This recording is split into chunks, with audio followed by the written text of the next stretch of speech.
Shallow Grave, the absolutely biggest one of this tournament. Even the Living Armor, we've seen a couple of Treant picks. Cold Embrace. Cold Embrace from Wyvern. That's true. Like, there's so much emphasis on that, and it makes for a very different type of game, and that's why teams, I think, also like to pick that tanky frontliner, because it's not very difficult to land those defensive cooldowns on a hero that can tank up first. Like, you get the extra reaction time, and you actually get to put pressure and force the opponent to engage into a fight they don't want. And if you look at VP's lineup, though, they do have a lot of single target damage. So if they burst really fast, the Shadow Demon might actually not have time to react in this game. Right. I was just smiling because we are seeing that Axe Band come out from VP. They want to start the game off on a safe Centaur? foot. I'm thinking about Centaur here. Maybe Ooh, against okay. Spirit Breaker and the Snowball. Could be a good idea. Yeah, good to get away. They have a lot of... I mean, it gives Rubik another spell to steal. That would make it a core shaker, or a support shaker, though, which I doubt they're going to do. I think their last pick That's is like for... a big shuffle then. Oh, were you saying for Safe Virtus? I'm actually talking about Empire. Yeah, because for Empire, I think we still need Silence Hero, right? Unless it's a mid lane Lina, safe lane safe Shadow. lane Yeah, Centaur. yeah, I mean safe lane Centaur. Safe lane Centaur, yeah, okay. But Sorry. There it is. Centaur. Oh! That's not... They have Gyro and Silencer. Okay. This might be... Is that a mid lane Yeah, Gyro? it's a mid... No, it's a mid mid-lane Silencer and a safe lane Okay. Gyro. Oh, interesting. G's going to play it, though. Usually Illidan. Right. I mean, that's kind of Illidan special right there for VP. Yeah, you've seen it enough. You talk about the I'm you curious talk what about the your- defensive supports, but with Silencer, it's going to be Yeah. difficult. I'm curious, so how do you view the Silencer versus Shadow Fiend matchup? Because I'm actually not completely sure who to expect should win this lane. Well, Spirit Breaker is I think quite the Spirit headache. Breaker's going to win. Well, this. it's quite the headache for Shadow Fiend. Yeah, He's I probably think going to be having there the a Spirit lot. Breaker there, I think Yeah. Silencer would probably have the edge because Shadowfiend has to play. But then again, it's a Radiant Shadowfiend, so he can catch up if things don't go right for him. Luckily, Silencer does have Alright. the pure damage, so that'll help. All right, well, a bit of a twist there at the very end, but we're kicking off a best of three, ladies and gentlemen. Super important match between Virtus Pro and Team Empire fighting for that upper bracket spot. So Shadow Poison on Shadow Demon. Lina obviously has a pretty good amount of spam, too, if you want to try to stack it up a little bit for resolution. I like the Ember pick because Was it's it a very first pick elusive, for Shadow and he has a Demon? lot I of think I've ways seen of getting the out of hero. Spirit Breaker ganks. Oh, And with the Yoku- Ice Shards indeed trapping out Yoku. Yoku did come up the lane trying to get some vision out, but he might pay for it with his life. FNG trying to get around here with the telekinesis. Couldn't go down the quick way because the Ice Shards were actually blocking himself up. But Lil talking about the blocks, looking for the body blocks, and Yoku's going to get bodied. First blood there for Virtus Pro. That's a plus Catching two. out the Yoku, and indeed one of the quickest +2s I think we've seen in a long time here for Silencer. Hopefully that's not too indicative of how the game goes for Empire, because if you keep getting picked off like that, you got to respect the Gyrocopter. That hero at low level, especially partnered with a Rubik, maybe one of the best supports to put with him just because of how far out of position you actually can be in a very, very short amount of time. So Horn's going to sound. VP off to a very good start, trying to get their revenge after Empire 2-0'd them here in the group stages here at TI5. Looks like both teams are going to be trading bounty runes. Pretty standard stuff. Although I think G... No, they hit level 2 at the same time, actually, based on 2 melee creeps. So this matchup mid, it's going to be 2 versus 2, basically Tusk, Silencer, and then the Shadow Demon and the Shadow Fiend. Shouldn't be too much of an issue for resolution to get his souls going. And then bottom lane, we're going to have off lane Spirit Breaker versus the Lina and the Ember. Now, Spirit Breaker can actually die to this combination, even as tanky of a hero as he is, because there's 2 ways to stop charge. So Phobos is going to have to be very aware of that as this lane plays out. I'm sure Phobos will be well on top of it.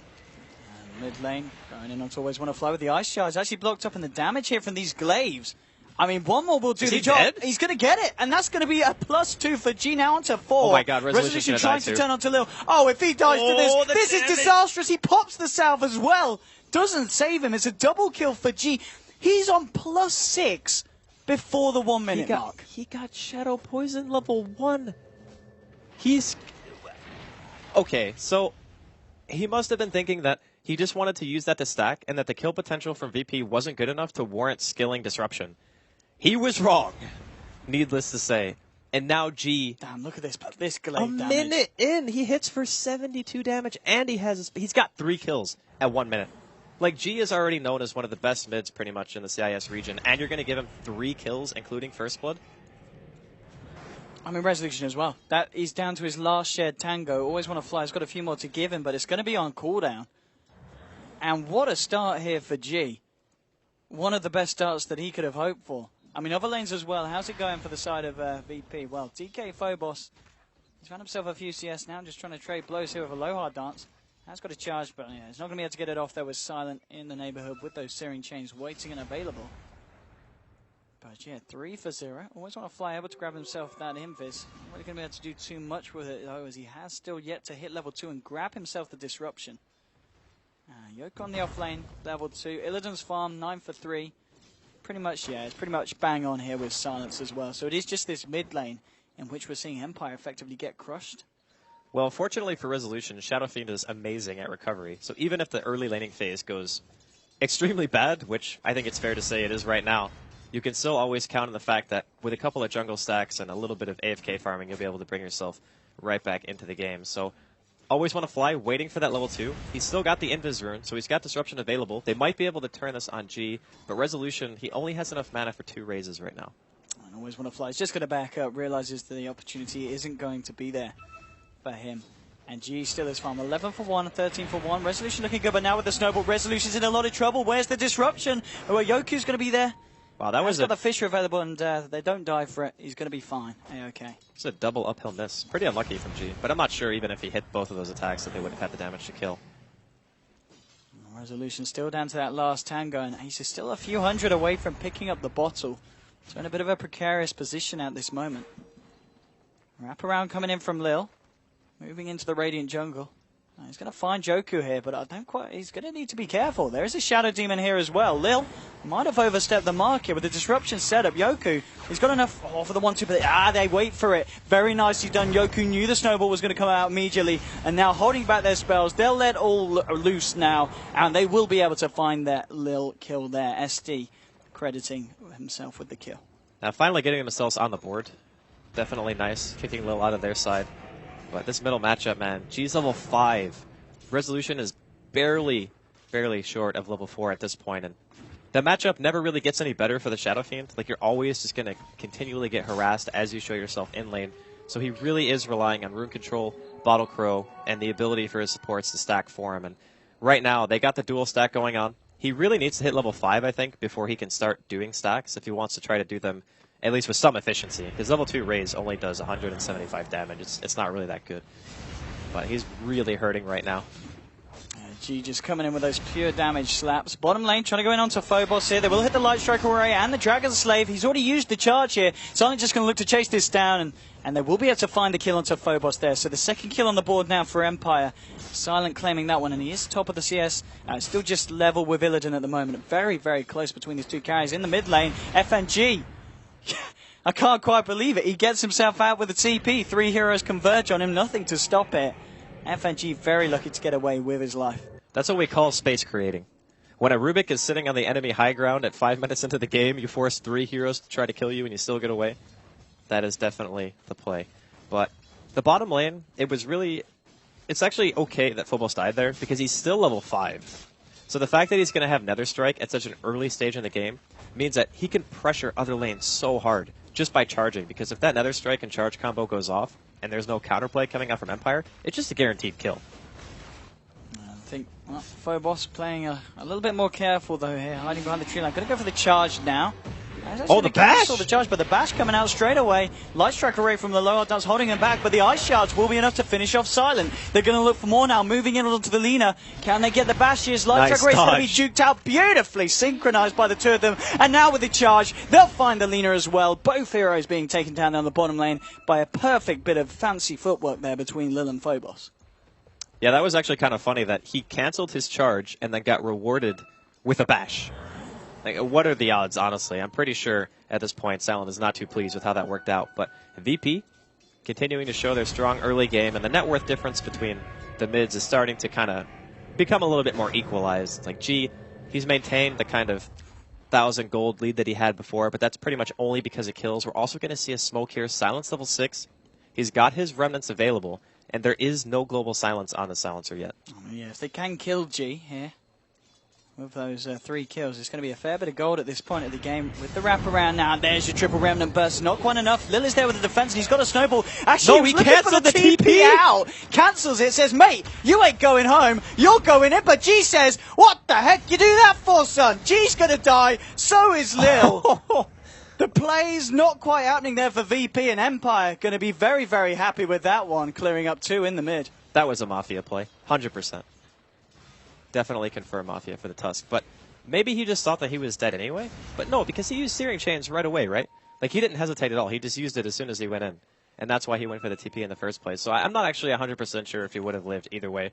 Maybe he just thought that it's fine, I can just snowball him, and he has a better chance of getting away because Silent was out of mana.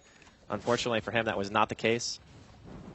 I think it was just everything happening at such a quick pace. He probably went for the TP at the same time. He was like, I'm going to snowball you, and, well, as you said, even if they had done it differently, they may still have lost their lives. Charge out in the mid lane, going for a low hard dance, and he's going to cancel it, dodge out, and he... Oh, with the bash. Phobos' bash is a real... And he will pick himself up that kill onto a low hard dance. And Phobos now halfway through level 7, looking very, very tasty on this Spirit Breaker. I think if he keeps that amount of bashing up, he's going to be the one that you're going to have to worry about on VP. If he gets in there with a charge, a bash, and another strike, I don't really think anyone lives through that. Maybe Silent does if he has Flame Guard on, but everyone else pretty much just goes splat. And one guy we haven't really heard much from this game has kind of been Yoku. He's just been doing his own thing, sitting in the woods for the majority of the time. Not willing to give away any more kills in that top lane. And if you just compare the off-laner difference right now, Phobos is halfway to level 8, and Yoku is level 3. I really think that VP have just been able to get so much more out of their early laning phase, barring the fact that Silent has started to rotate around now and tried to help contribute to kills. There's indeed a massive difference here between the sides. G, level 7 now. Picks himself up at double damage. Always want to fly in the lower dance. Just trying to soak up some levels, trying to find the way to level 6 on Yelena. And Resolution, as you said, been clearing up the stacks and working his way towards that mechanism. It's not going to be the quickest, though, if Virtus.pro have anything to say about it. And Silent now, kind of left on his own, but with the remnants up, he's going to be A-OK. Not a lot to kind of lock him down and stop him from remnanting away. They've got the snowball, they've got the bashes, but he should be fine most of the time. They have to catch him before he can react. That's the thing. Yeah. Like, if you charge him in daytime vision, there's a good chance he just goes to the Remnant, and then the other hero that's supposed to be there will not be close enough. So they have to, like, charge him at an angle where they break fog and hit him, like, right away. And they're going to go try in. Yeah, they're going to try for it on DK Phobos here. He's still got the charge now with the global silence. FNG TPing in. They want to try and turn this. Courier. Going straight onto a low hard dance. And now he'll back up. Nether strike. Oh, but the disruption just in time to cancel it. Illidan's turned up with the cooldown drop. It's not going to hit anyone. Actually zoning out Silent. And he's going to chase down a low hard dance here. Illidan moving in. They might move in for more here because FNG's about. Phobos has got a charge. And the Nether strike still available. But they're just going to hide themselves behind the tower. VP have actually got the full 5-man downer at the moment, and Phobos says, right, well, I'm going to look elsewhere for a kill. Charging into mid lane, onto Resolution. A TP is going to come in from Lil on the Tusk. With the Ice Shards, they should be able to track Resolution up. No, TP reaction from Always Wanna Fly is going to spook them, and VP are going to leave it at that. Man, both these teams are just all over the place right now. They want to get kills so bad. One team has a Tusk and a Spirit Breaker. Oh, G. Silent remnanting forward here onto G. G's just going to sit there and turn so it with the double damage and the curse. Bringing him low. Silent in a lot of trouble. Illidan's trying to chase this one down. There's actually been a charge. Well, that's Always Wanna Fly just disrupting the FNG. But yeah, as you said, the charge was flying through. Did end up finishing off Silent. And they get the stack. This is a lot of good things happening for VP, and maybe even more. Moving on to Always Wanna Fly, the Ice Shards, they block up Resolution. Can he get himself out of this one? I'm not too sure, with the Frozen Sigil chasing him down. Cooldown's going to be there. Damage from the skies. Resolution to fall in the mid lane as well. 3 heroes dropping on Empire, and Virtus.pro losing nothing for that bit of aggression. 10 for 4 now on the board. The movements of VP have just been so much more successful. Every time they commit, like the Tusk and the Spirit Breaker to a gank, it always works.